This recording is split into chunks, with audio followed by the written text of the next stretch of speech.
Man, the further I get into Conquest and Mortal Kombat Armageddon, the more relatable it is to Draken, and it's not just the music, which I'll show you later. Welcome back to another chapter of Final Combat. Last time, we just went through Taven's second segment of his quest, and he just went through Arctica, and he was led by the Lin Kuei. He was taken in by them and Smoke, who saved him from an assault by an ice beast, and the blizzard was picking up. While there, at the Lin Kuei Palace, he realized there were actually two palaces instead of one, and it's not just his mom's. But while there, he met up with the Grandmaster, Frost, Lin Kuei, Serena, who's defective from the Netherrealm in my last epic, and they actually shown him the glowing monolith, which wasn't there before, but somehow was connected to Taven, which belonged to his mom, the Fire Empress.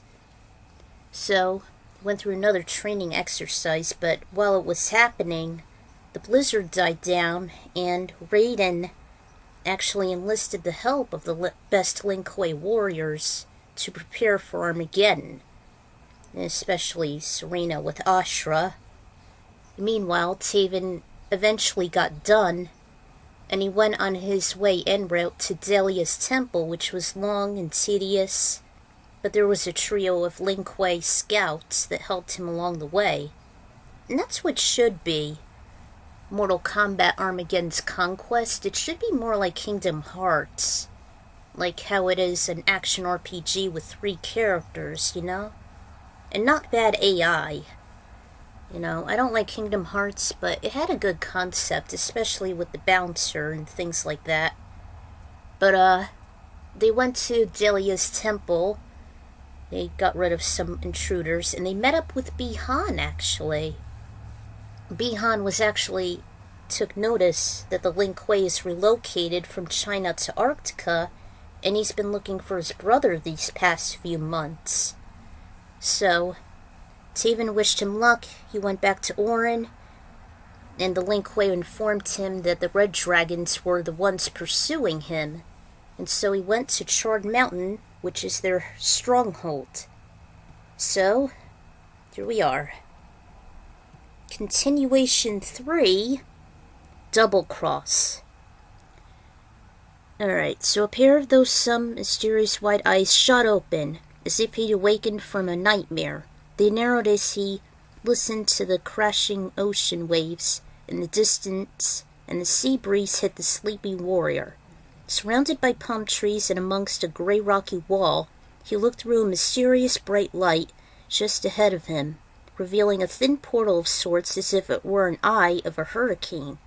He gazed near a thick forest of thick red and orange vegetation. The Oriental watcher noticed the tiny armored warrior march through it, and soon paused as he fought against a swarm of the Red Dragon clan. He then rose his head as he breathed in deeply.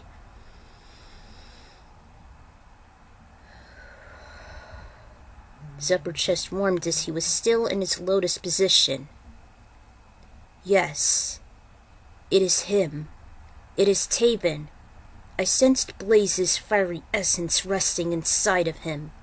He must be conjured. He must have been conjured as he first traveled through Arctica. He shall help us prevent Armageddon and save all the realms. You found him. The female Edenian, hiding her face in a large silky cerulean mask, appeared behind him. Her outfit matched the same shade and material as her vial, even her pair of black and blue gloves as soft as the night sky. The Asian holy man nodded. His eyes then followed a slightly taller traveler, consisting of a thin, long white ponytail. Fujin. He spotted the otherworldly lone warrior trotting toward the massive warehouse after sticking a small purple hairbrush in his pocket, completely armored like a steel-tight military base, just smack dab next to a steep mountain slope, as if it was just incinerated by a wildfire. It was barely noticeable amongst the heavy steam. Fujin followed Taven as he spotted him head in the same direction as that terrorist workstation. He reached for him as he was blowing a squall of wind from his palm, but it only let out a thin breeze. His hand just stopped as if it was frozen in time. The same mysterious Chinese man stretched out to the wind god's arm, only it stayed in place, gave it a slight tug, and the inanimate elemental was paralyzed. Seeing he was satisfied, he gazed upon Taven's destination. He's gonna watch over Taven for quite some time, but I'm not gonna reveal who they are just yet. I need to discover why the red dragons have been hunting me. Well inside the opaque chambers, Taven managed to bash through about 4 swarms of the same red dragon assassins wearing the usual blood-red uniforms with black hoods and cream innards, and they seemed skilled than the radicals at the Botan jungle. He also found a red thick cape almost as soon as he stepped foot into the cavernous natural entryway, although it never seemed cooler but just as humid as the outer hefty crimson forest. Only flaming torches lit the way, stuck in one of several indentions within the stone walls. A choker bracelet with a golden handle was laid out beside a door. Taven couldn't budge, so he stayed the course, dang error. Within a fork he turned right, and a door of inaccessible titanium alloy blocked his way. The left path led him to a massive chamber where a motherboard was located. It may not have been the buzzing noise emanating from the heavy machinery, but Taven held his head for a short while. A vision of him raising his hands and creating a funnel made a group of enemies stop dead in their tracks. Some fires beneath the massive slab of rock burned in hurts as sudden landings of pairs of army boots interrupted Taven's reverie. With the technique he had just recalled, he utilized his time-stop maneuver, which had the same effect he envisioned in his mind, albeit lasting for about 5 seconds before his assailants continued to sock him.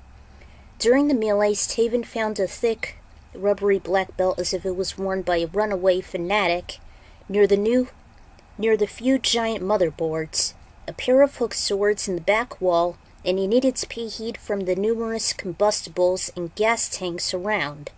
The biohazards were proven useful as Taven broke those canisters instead while throwing his enemies into them, and also letting them spread to more of his assailants, gaining on him.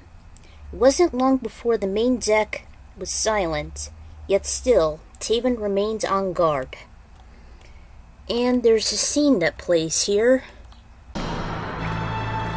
Taven. Dagon! You look older. I am older. Much older than you, big brother. So you were awakened long ago. Why are you here? This is my stronghold. Your stronghold? And these warriors? I formed the Red Dragon clan many ages ago. There must be some misunderstanding. Your soldiers have been hunting me. There is no misunderstanding. For years, my clan has infiltrated every corner of Earthrealm searching for you. Scouting parties were placed in locations where you were likely to appear. At our parents' temples, for instance. I see you found your armor. I wear mine always. Why would you send your clan after me? Isn't it obvious? I intend to kill you. What? The prize will be mine, Taven. I will not risk losing it to you. Grandmaster, please excuse the intrusion. Speak, Mavado. Blaze has been found. Excellent. I must make preparations. See that my brother never leaves this stronghold alive.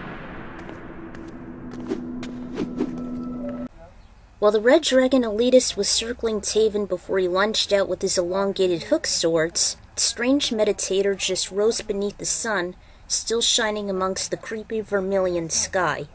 He gradually dropped his white tattooed arms as his eyes began to fizzle as if they were generating lightning, before his entire being glowed and combusted with fire.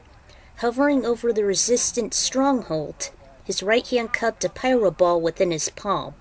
After several clangs with his Drake sword, Taven was able to outmaneuver the count of the clan. He then picked him up as he wringed his throat. "Where is he? Where is Blaze?" Movado's only reply was a sly smile. As Taven reached for his foe to make his point more strenuously, Movado snapped away on a concealed elastic cord. He disappeared through a hatch which sealed behind them. All of a sudden there was a tremendous flash of light coming from the lower deck beneath Taven's perch.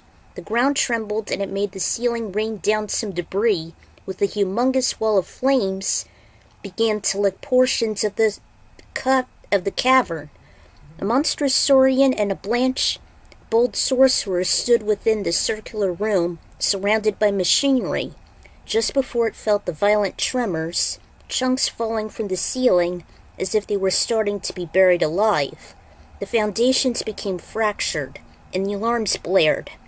Amidst the chaos, an elongated red dragon was limp amongst the electric chains, keeping him suspended.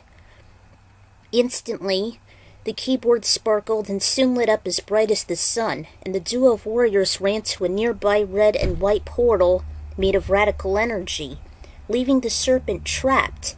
However, he was too weak to even protest or yelp for help. At the same corner of the chamber, another portal opened, only this was made by swirling flames. The same man just rose his left arm after he stepped out, allowing electricity to shoot through it and onto the remaining restraints. The power to them shut down as they collapsed with noisy clangs onto metal, and he marched over and bashed open the shackles with his durable fists and wristbands, covering the dragon's sore feet and massive tail. With a hint of anger, the warrior broke apart the contraptions with one blow at a time, even shattering a chain in half before slamming them down. "Stand still!" His voice boomed in a low, stern tenor before he rushed over to unwrap the metallic shackles. "Can you move your feet painlessly?" The beast demonstrated that he could as he moved his toes, feet, and his legs warily, never wanting to break or strain a bone. The stranger with the igniting white eyes urged, "You must escape into the portal before your slavers should get here." The crimson serpent hardly saw the epicenter as it shone, within its swirling flames, a tropical scenery with palm trees, thick foliage, and an indigo sky. "Now, come with me." The red dragon was reluctant as he followed the kind stranger, but he knew this time was short. He grew limp, yet he was still desperate to evacuate from his master's abuse as he cantered. The portal still roared with the bright flames, yet the aperture was closing as every second passed. Luckily, the two escape aids breached the fiery portal with no incident of burn, blister, nor heat exhaustion. The ejection, however, did give him some imbalance before he toppled over. To his surprise, a calm, cool breeze greeted him. The loose, damp sand soothed his irritated feet. Damn error. And to his surprise, he heard ocean waves in the distance. He actually stuck out his forked tongue a few times like a snake's, taking in the refreshing aromas and scenery. The Edenian female approached the fugitives as she came with a silky cushion to rest the poor dragon's head on it. He actually began to slowly close his eyes as they fluttered, and his breathing became fainter. "Don't die on us now, Cairo." The man urged him to stay awake. He then touched his scaly face. "Stay still. You will feel a deep sting." His hand and arm lit up in a bright blue hue before he ejected the holy energy onto the wounded dragon, who whimpered at times as he felt the singeing pain. He was still widely awake, though, even when his head and body trembled here and there. The man roared as he conjured more energy with the dragon, and the hue grew brighter, until it instantly shut off when he was done and uncurled his fingers. Cairo became limp, until he slowly moved his head with a few growls. His vital signs seem normal, the woman stated with serene relief as she felt the stronger pulse in his neck. Thank you, he faced his subject. You are now safe, Cairo, far away from the accursed Red Dragon base. What? Am I back in my own cave? He spoke with a tangy voice, as if belonging to another species, like a reptilian's or a robot. No, you were at the peaceful beach of Yin Yang Island. This is the most ideal place for anyone to hide. An isle between Earthrealm and Outworld, and within the Lost Sea. I am grateful for your sudden rescue. Mind telling me who you are? The answers will come in another time, but before I do, what is this calamity? Who is Blaze? And why were you held captive against your will by your master? The man knew this won't be easy. Cairo just took in a deep sigh as he stuck out his tongue a few times. I have been enslaved by Dagon. He uses me to teleport his clan anywhere in the realms, including Earthrealm. Anywhere? I hope I had destroyed the lot of them, including their wrathful counterparts, the Black Dragons. I saw Kano there earlier, but the Oriental's fist just clenched. I can't believe he could have been capable of something like this. I too decimated those accursed experiments, the foul Red Dragon hybrids. He is not the man who we once knew. We? His expression instantly changed to seriousness, although his voice seemed reassuring. Tell me, Cairo, what happened? He laid a comforting hand on Cairo's head, relaxing him as his partner gave the dragon fresh fruits. I am partially to blame. Long ago, I lost mental contact with the fire spawn Blaze. I mistakenly took it as the signal to awaken Taven's brother, but it was too soon. Reviving him early had unforeseen effects. Tegan was unbalanced. He was outraged that he had been manipulated by his and Taven's parents, and demanded to know the true purpose of the quest. Did his parents tell him? By force? Perhaps. Whatever he learned must have disturbed him greatly. He killed them both. What? Killed them? How callous! And he was about to slay you! No, that's impossible. Argus was a god and protector to all of Edenia. Delia was a powerful sorceress. Although I was never one to believe in visions, just like the future, everything changes. These last statements talk some disturbing thoughts in the Oriental's mind, fighting a lightning god in multiple fashions, as if they'd been destined to destroy each other.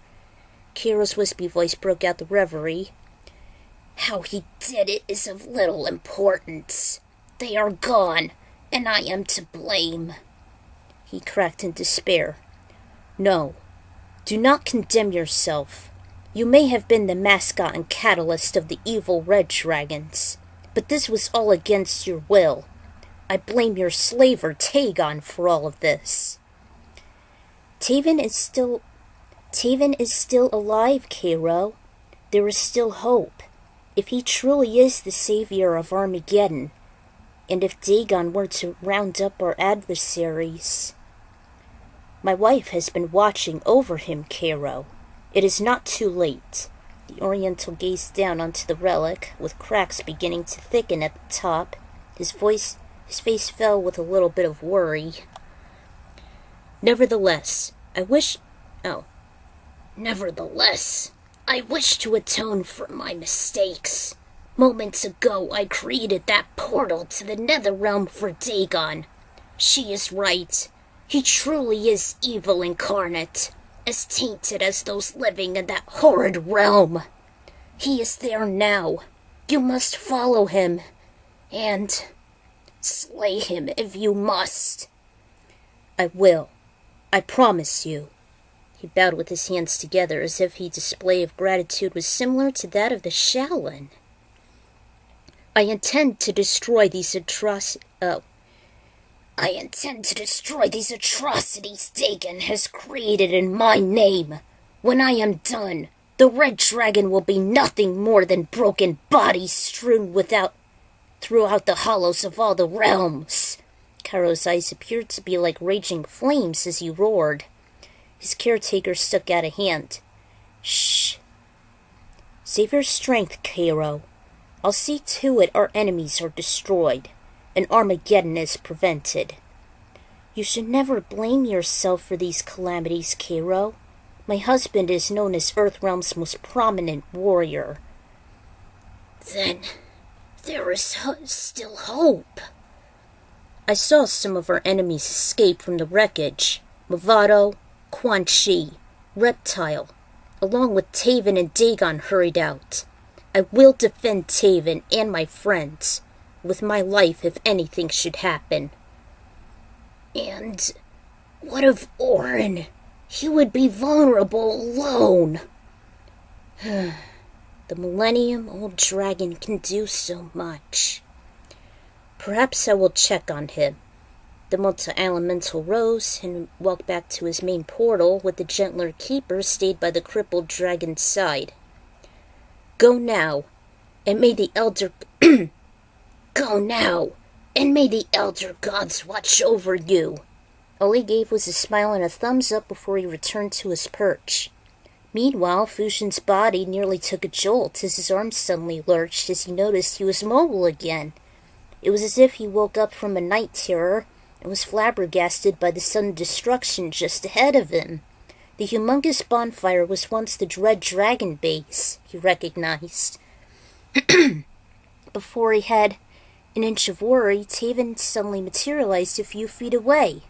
Through a puff of dark smoke and a small fiery funnel, Taven emerged back outside at the Crimson Forest.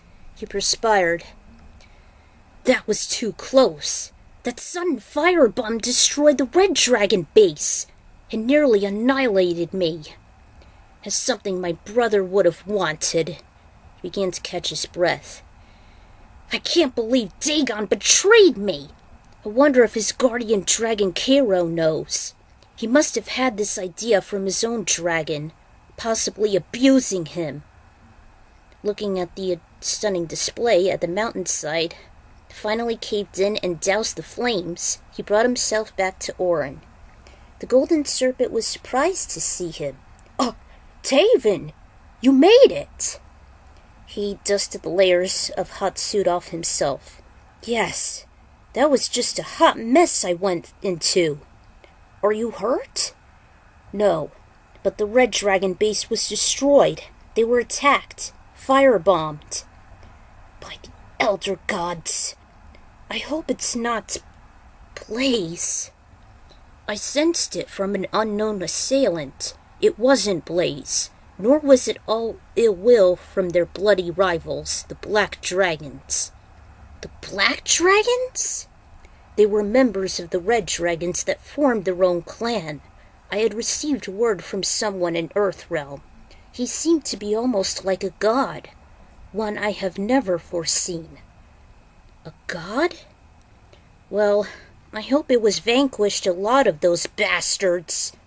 All because of my brother. Dagon? Yes. I'm not certain whatever happened to his own dragon Cairo. He began to pace with a clutched fist as tight as an airlock. But he has woken up centuries before me and created the Red Dragon clan. And he sent them to kill me. All because he and Rain wanted this prize. From this competition between us. Orin just felt disheartened. My sincerest apologies. I am deeply sorry of your plight, Taven. Then stopped and faced his monolith where he awakened from, only he used it as a punching bag. His ferocity left several cracks on his basaltic surface.